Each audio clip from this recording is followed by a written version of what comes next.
After conducting the experiments, the monohybrid cross and the dihybrid cross for the understanding of the pattern of inheritance,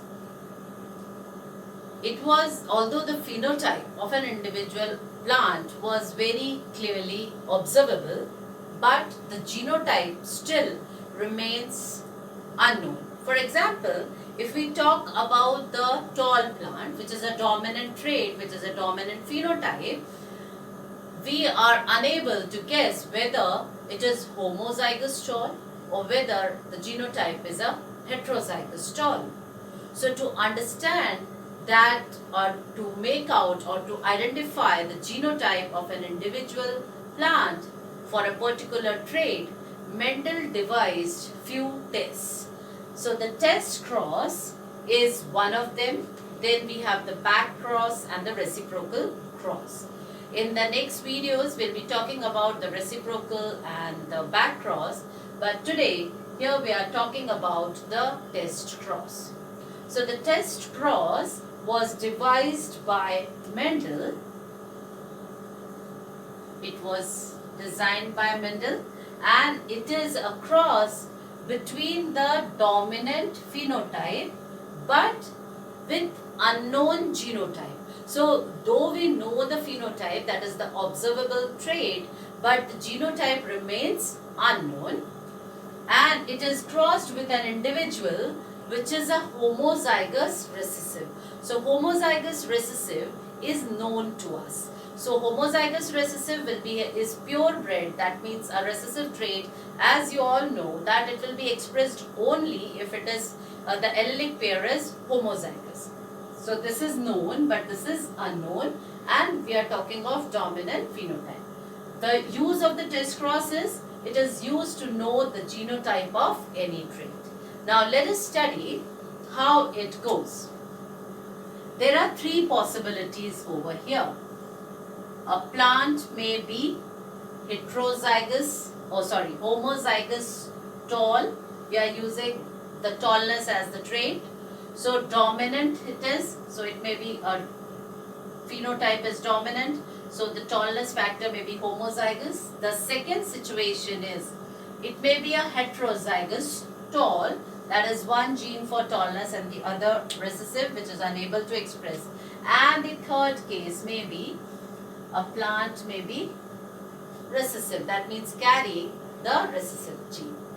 Now if we arrange and we are crossing it with the another one which is known to us over here, same here also, and same over here also.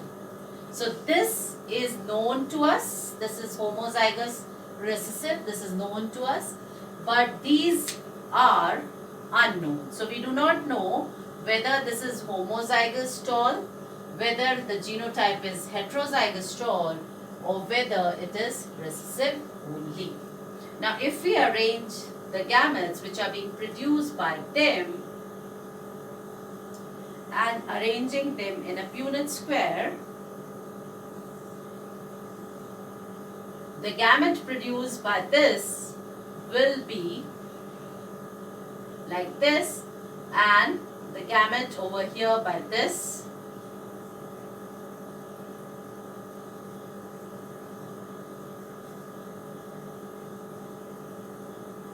So the tall is having the gametes which are being produced like this, and the small over here. As usual, we will be writing the dominant one first, and we find over here that all the plants which are obtained are tall. So 4 plants are tall and none of them is recessive, none of them is short or dwarf. So all tall 4 plants over here, and no recessive, no dwarf, no short plant. 4 we are representing as the factor for tallness. Similarly, if we study over here,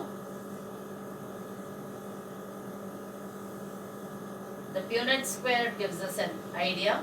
Now the gametes produced by the homozygous recessive, I'm writing over here, and the gametes which are being produced by the unknown, let me do it with a blue. Over here also let us make it blue, so for you to understand it in a better way.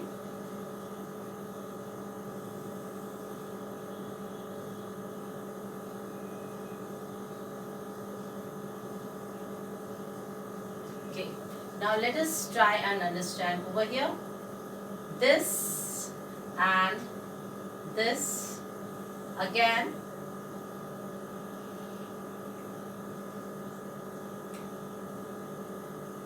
Now the gamete which is being produced over here is 1 recessive again, T, and here again it is the same. So what are we getting over here? 2 tall and 2 short. So here tall and short are 50% equal. Or we can simplify it by the ratio 1:1 also. So they are there in the ratio 1:1. Coming to the another set of the cross, let us study over here.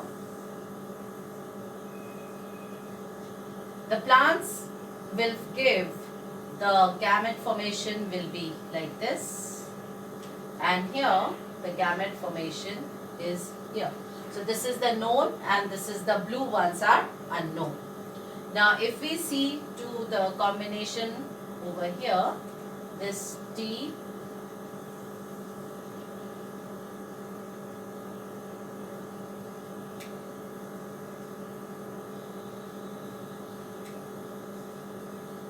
over here, all the plants which are found, none of them is tall, so the ratio is 0 and is to 4. We are using no tallness, no tall over here, 4 short plants.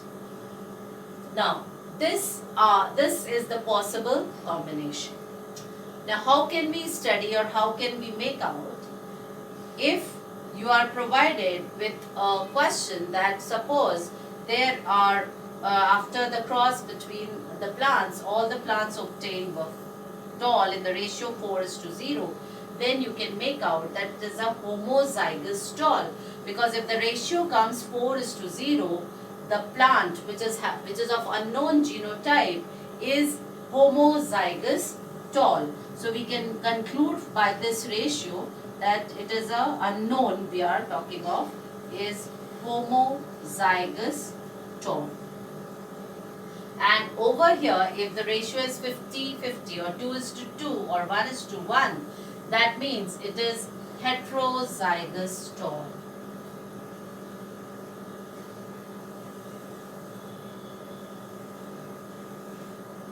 And this is over here, that means the unknown genotype is recessive, because it is not showing any dominant phenotype. So here, with the help of test cross, we can identify the genotype of a plant which is a trait, a genotype of a trait which is unknown to us, with the help of a homozygous recessive trait. In the next video, we will be talking about the reciprocal cross and the back cross and how these are helpful in our understanding of the genetics.